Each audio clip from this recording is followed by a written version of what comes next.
با ویپاد افتتاح حساب انجام بدید. در مرحله اول شماره موبایلی که به نام خودتون هست رو وارد کنید و کد فعالسازی رو در محل مورد نظر درج کنید.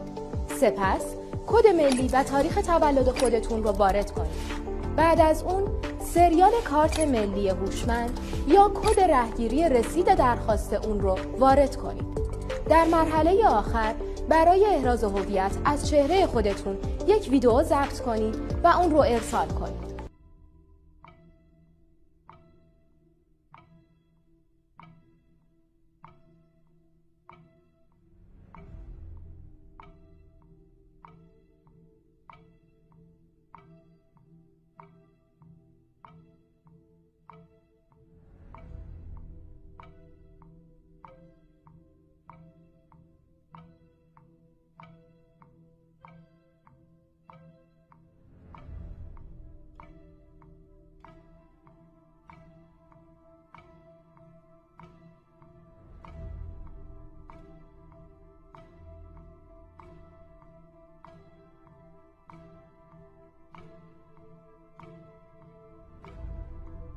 تسهیلات خودتون رو انتخاب کنید.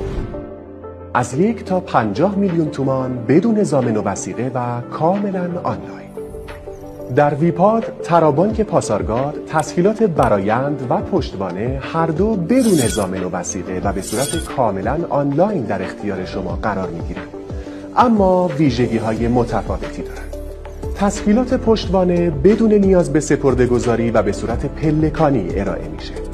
هر کدوم از پله ها زمانی برای شما فعال میشن که مبلغ پله قبل رو دریافت کرده باشید، کارکرد حساب شما در ویپاد به حد نصاب لازم برای پله جدید رسیده باشه، اما در تسهیلات برآیند امکان دریافت هر کدوم از مبالغ رو بدون شرط پلکانی زمانی به دست میارید که تعداد سکه های ویکلاب کافی رو برای اون مبلغ جمع آوری کرده باشید.